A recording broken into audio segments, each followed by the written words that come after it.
அந்த புறம் ஆக்கி கொள்ளவா அந்த அக்கறைக்கும் இக்கரைக்கும் கோட்டை கட்டவா மாமன் கையில் பூவை தந்து சூடிக்கொள்ளவா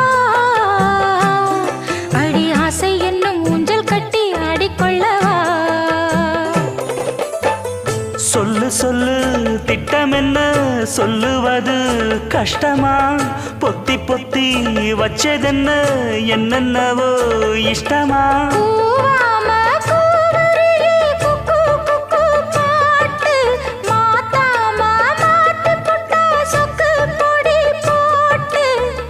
யாரிடத்தில் உன் மனசு போச்சு நூலை போல உன் உடம்பு